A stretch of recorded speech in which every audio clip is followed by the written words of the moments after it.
Nepal cricket team के जून में CWC league 2 के साथ-साथ आज ट्राई सीरीज़ की अनाउंसमेंट जो है, वो भी कर दी गई है।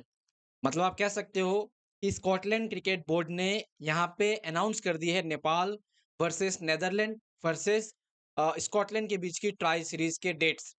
अब देखो दोस्तों, हम सबको पहले से पता था कि ये ट्राई सीरीज़ होगी, लेकिन डेट के बारे में हमें नहीं पता था, क्योंकि अगर आप देखो तो जून के 2 तारीख से मेरे हिसाब से जो है सीडब्ल्यूसी लीग 2 के मैचेस जो है वो आपके स्टार्ट होने थे। जहाँ पे नेपाल नीदरलैंड, स्कॉटलैंड के साथ में जो है मैचेस खेलती। एंड कहीं न कहीं आप कह सकते हो ये मैचेस वो एक बहुत बड़ा इवेंट होता साल 2025 का नेपाल क्रिकेट टीम के लिए, क्योंकि ये पहला सीडब्ल्यूसी का मुकाबला जो था वो है। लेकिन इसके बाद जो है यहाँ पे अगर मैं आपको बताऊँ, तो फिर उनके 2-4 दिन बाद ही यहाँ पे जो है वो आपकी टी20 सीरीज़ जो है वो स्टार्ट हो जाएगी। हालाँकि टी20 सीरीज़ को लेके मैं अगर डेट बताऊँ, तो डेट कुछ इस तरीके से है, जैसे आपके ये जो रहने वाले आपके सीडब्ल्यूसी वो आपके 12 या 13 तारीख को जो है वो खत्म हो जाएँगे, ठीक है? उसके बाद से यहाँ पे 15 जून से जो है वो टी20 स्टार्ट हो जाएगा। अब अगर मैं टोटल मैचेस की बात करूँ, तो देखो टोटल मैचेस जो है ना, नेपाल यहाँ पे शायद मेरे हिसाब से 4 मैचेस यहाँ पे आपको खेलते हुए दिखेगी टी20 सीरीज़ में, एंड 4 मैचेस जो है वो सीडब्ल्यूसी लीग 2 में मेरे हिसाब से जो है खेलते हुए दिखेंगे। एंड ओवरऑल टोटल 8 मैचेस जो है नेपाल यहाँ पे खेलेगी स्कॉटलैंड के अंदर। जहाँ पे सीडब्ल्यूसी का अगर आपको शेड्यूल नहीं पता है, तो मैं कमेंट बॉक्स में डाल दूँगा, आप लोग देख लेना कि कौन-कौन से डे जो है मैचेस है। वहीं पे जो टी20 सीरीज़ है वो आपकी 15 जून से स्टार्ट है। मतलब आप कह सकते हो 15 तारीख को पहला मैच है, जो कि नीदरलैंड वर्सेस स्कॉटलैंड का है। नेपाल का मैच जो है वो आपका 16 तारीख से होगा, जो कि कह सकते हो नीदरलैंड वर्सेस नेपाल के बीच में है। मतलब पहला मैच नेपाल जो है वो नीदरलैंड के साथ में खेलेगी। फिर दूसरा मैच जो है वो 17 जून को है, जो कि स्कॉटलैंड के साथ में होगी। तीसरा मैच अगर आप देखो नेपाल का, तो वो फिर 18 जून को है, जो कि आपका नीदरलैंड के साथ में होगा। एंड फिर चौथा मैच जो है वो नेपाल का यहाँ पे स्कॉटलैंड के साथ में है, जो कि 20 जून को होगा। मतलब कह सकते हो 16, 17, 18 3 दिन नेपाल के लगातार मैचेस है, फिर उसके बाद जो है 20 तारीख को है। तो ओवरऑल मैं एक ही चीज़ कहूँगा कि ये बहुत अच्छा यहाँ पे शेड्यूल बनाया गया है।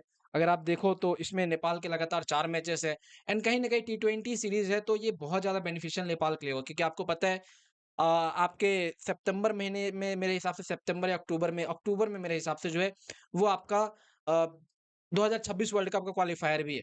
तो कहीं न कहीं फिर ओडीआई खेल के आप जो है फिर टी20 मोड में स्विच करोगे। अब देखो यहाँ पे एक चीज़ ये है ना, एक चीज़ ये है कि कैन बोर्ड को अब उस तरीके से स्क्वाड लेके जानी पड़ेगी जो टी20 में भी अच्छा हो। मतलब टॉप 15 प्लेयर जो चुनेगी, यहाँ पे सिलेक्शन जो होगा सीडब्ल्यूसी के लिए, मेरे हिसाब से उसमें 1-2 प्लेयर ऐसे होंगे जो टी20 फॉर्मेट में जो है वो फिट बैठ सके। हालाँकि ओडीआई वाले प्लेयर टी20 खेल सकते हैं, उसमें कोई दो राय वाली बात नहीं है।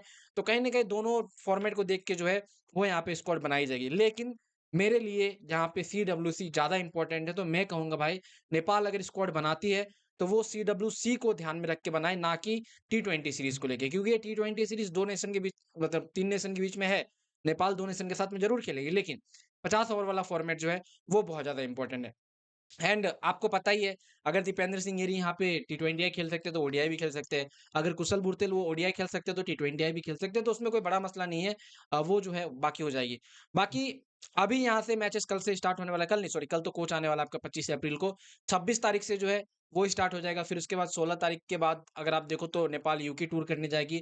एंड फिर 2 तारीख से आपके 12 तारीख तक जो है सीडब्ल्यूसी है। एंड फिर 16 तारीख से लेके 20 तारीख तक जो है वो टी20 वाला मैचेस है। तो कह सकते हो ऑफिशियली 26 तारीख से नेपाल का जो स्कॉटलैंड वाला टूर है, वो कहीं न कहीं यहाँ पे आपको होते हुए दिखेगा। एंड लगातार मैचेस जो है, वो यहाँ पे होने वाले हैं। तो मैं यही चाहूँगा कि भाई नेपाल के प्लेयर्स बेटर प्रिपेयर करें अपने आप को, क्योंकि बहुत बड़े चैलेंजेस जो है, वो आ रहे हैं। सामने यहाँ पे कह सकते हो बहुत अच्छी-अच्छी टीम आ रही है, स्कॉटलैंड, नीदरलैंड जैसी टीम आ रही है। तो नेपाल को कहीं न कहीं अपनी लर्निंग वाली माइंडसेट जो है, वो छोड़ के विनिंग वाली माइंडसेट में जाना जो है, वो पड़ेगा, ताकि एक स्टेटमेंट यहाँ पे जाए वर्ल्ड वाइड सारे एसोसिएट नेशन में कि नेपाल कमज़ोर टीम नहीं हुई है। नेपाल अभी भी वो स्ट्रॉन्ग टीम है जो 2023 में एशिया कप भी खेली थी, एशियन गेम्स भी खेली थी, एंड 2024 में टी20 वर्ल्ड कप भी खेली थी। बाकी इसको लेके आपका जो कुछ कहना है नीचे कमेंट सेक्शन में बताना, मैं जेनुइनली जानना चाहूँगा।